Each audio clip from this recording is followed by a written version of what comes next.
Guys, ça qu'a fait comment nous? Dans la vidéo, ça, je vais expliquer nous, moi-même personnellement, comment moi t'ai fait devenir un police officer. OK? So, encore, si vous regardez vidéo ça, ou bien l'offre regarder vidéo ça, si vous avez une question, vous toujours poser une question, dans les commentaires, je vais répondre, je vais make sure de répondre aux commentaires, ou bien si vous me faites une vidéo, je vais faire une vidéo pour vous, pour me expliquer exactement. Comment moi-même t'ai fait devenir un police officer? Le moi t'ai fini high school, moi t'ai allé l'école, moi t'ai commencé collège pour business administration. C'est business, d'abord business d'après bah comme ça. Et puis, yon lè pendant l'école, moi ouais une demoiselle qui t'appelle un livre, criminal justice. Il me dit, ça criminal justice là. Et puis, les mal fait recherche pam, et puis moi criminal justice, c'est comme si yon pathway, sous besoin devenir un avocat, sous besoin devenir un police officer, quelqu'un ou capable de faire criminal justice. Et après 2 jours comme ça, et puis m'aller dans office de l'école moi, m'aller côté advisor moi, me dit comme ça que moi voulais changer bah ça pour me capable criminal justice bah comme ça. Il dit OK pas un problème, il changer moi les ban criminal justice. Et puis moi vin fini, moi fait 2 ans dans criminal justice, moi fait associate degree bah comme ça. So si on 4 ans programme de supposé faire, beaucoup jamais gain chance pour me faire l'autre 2 ans pour me capable prendre un bachelor degree moi. Mais moi été gradué, moi gain un associate degree dans criminal justice. Est-ce que vous besoin un criminal justice degree pour capable devenir un police officer? Non, ou pas besoin un criminal justice degree pour capable devenir un police officer. In fact, m'a encourager un monde li pi bon souvle comme si ou ka fon lot ou ka fait degré dans l'autre bagay même si ou t'as envie de devenir un police officer ou ka fait degré ou dans l'autre bagay parce que même bagay comme si ou pas le perdre du temps pour faire 2 ans ou bien 4 ans pour faire un bachelor degré dans criminal justice y a montré tout ça dans l'académie pendant 6 mois ou bien pendant 10 mois quel que soit temps académie duré. Well, dans cas pam. OK, m'vini aller dans criminal justice, me fait 2 ans, m'gain associé degré dans criminal justice et puis après ça moi vinn commencer moi t'ai fait criminal justice c'est plus parce que m'était envie de devenir un avocat ouais, comme ça et puis pendant ma fait criminal justice me vinn sentir law enforcement related to law enforcement m'gain passion ou bien m'gain un sentiment pour law enforcement et puis me dit comme ça OK bam try police et puis moi moi prend test CJ Bat moi j'aime ça dire non test CJ Bat là c'est un premier bagage ou premier test ou besoin prend pour capable devenir police officer CJ Bat et m'aller me prend test CJ Bat moi pas passer test là so moi acheter un livre CJ Bat sur Amazon un livre bleu un livre jaune ou ka acheter tous les deux moi mes bleu hein mais jaune nan gen pile bagay qui bon là dans li.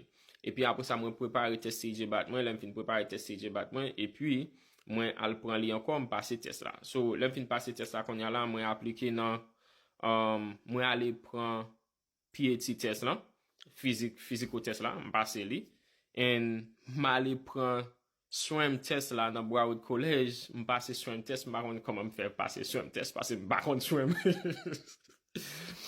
Bref, et tellement vivre en police officer, moi appliqué dans un paquet de police département bah comme ça.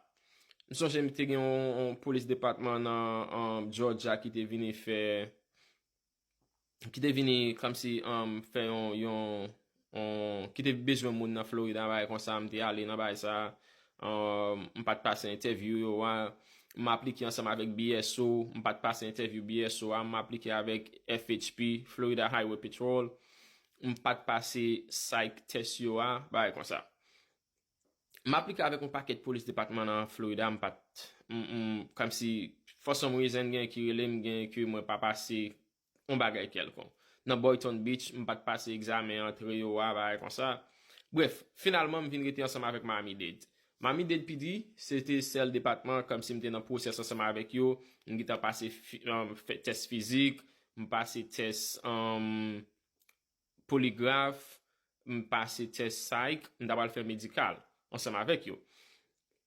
Dans moment ça, c'est moment m't'a conduit truck et puis pendant ma passion côté South Carolina, boum, truck mwen an pan. Pendant truck mwen an pan, mwen ete nan South Carolina pou preski 10 jou. Pendant mwen ete nan South Carolina, mwen atan truck mwen ranger, epi gon police department nan South Carolina, epi mwen yo ap pran moun. Di, oh, di ba mal fè l'on aplikasyon. Mwen moute sou website la, mwen fè l'aplikasyon nan dimanche. Nan lundi matin, yo relem. Hey, mwen fè l'aplikasyon ba kon sa, epi yo parlan seman avèk mwen. Rekouren di mwen kon sa, mail mwen papye sa yo, ba kon sa. Mwen di, eske m kapote yo pou, i di, yes, ou kapote yo pou mwen. Epi m degen tout papye mwen sou Google Drive mwen, paske m a fè proses sa yo depi kek tan, m gen tout papye mwen pare, epi m ale nan library, m prente tout papye yo net, epi m pote bali. Le mwen pote papye yo bali, epi li gade yo, li di, ok, cool. Li di m kon sa, nou gen yon test ka fèt 17 Desembre, eske ou vle vin pou an test la? M di, oui, epi 17 Desembre vin pou an test la. M pa pase test la. So, yo gen yon study guide yo van, mwen achete study guide lan, epi mwen etidye, 31 janvier, mwen retounen vin pou an test la, epi m pase test la. Le fè ke mwen habite Florida, epi, pou m vini just bo isi, South Carolina, pou m vini fè proses yo, le m vini fè proses yo, yo fè 2-3 bagay an menm tan. So, pendant se tan, mwen nan proses ansama avèk Miami Dade tou. Mwen nan proses ansama avèk Miami Dade. Miami Dade le ou ban mwen randevou pou mal fè on bagay, yo gen do apan ban mwen randevou sou 1 mois et demi, sou 2 mois bagay kon sa, pou mal fè on test kelkon. Ou bien, on randevou ansama avèk yo, li prantan. Et puis, lem vini bo isi an, yo fè, m'fè test medikal, m'fè polygraphe, et mwen fè test cyclan, et puis, m passe tout test sa yo, lè m fin passe tout test sa yo, et puis, nan denye randevou m te gen ansama avèk yo, ki sete board interview an. Et puis, m vin nan board interview an, vwèman vwe, et puis m passe board interview an. Pendant se tan, m ap tan Miami Dade pou mal fè examen medikal ansama avèk Miami Dade. Nan mouman sa yo, m ap debate, m di, hey, eske m ap tan Miami Dade, ou bien eske m ap vini bo isi an? Di ket, man. M baka goun manje ki kuit, e pi pou m ap tan lot bagay, pou m pa pran sak pare ya. E pi vwaman vwe, m ekri Miami Dade, mi mail yo, e pi m zi yo, m ap withdraw from process yo wa, paske mwen gen lot police department ki pran mwen, en m ap focus sou lot police department. Yo di mwen, ok, pa yon problem, good luck. E pi mwen moute bo isi an, mwen komanse ansama avek yo, mwen fe pre-akademi, bo isi an, lise, kam si pre-akademi ansama avek akademi. Pre-akademi a te diri preske 2 mois et demi ou bien 3 mois. Et puis, akademi, bo isi an, yo, you're not gonna believe it. Akademi Police nan South Carolina gen yon sel Akademi Police pou tout state lan net. Et, Akademi Police yo an pa diri an pil tan ditou. So, mwen fe pre-akademi, apre sa mwen ale nan akademi, mwen komanse akademi, mwen gradye akademi. Nan mouman akademi sa, ou li te vreman challenging.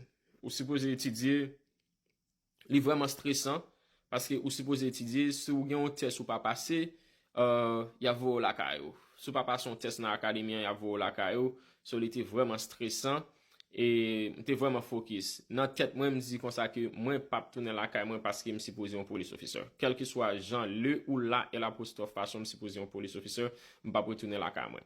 So m focus, m'étudie, m'travail du, et puis, nan octobre 2023, mwen gradué akademi, et puis, nan mwen se yon certified police officer nan state of South Carolina. So, voilà, en gros, c'est kon sa process akademi, process pou mte become un police officer te ye. Ou même si vous avez une spécifique question, vous toujours poser question ça, et puis m'a pour nous, soit dans un commentaire ou bien dans une vidéo. Et sur mes vidéos ça, juste partagez-les, et puis see you next time pour l'autre vidéo.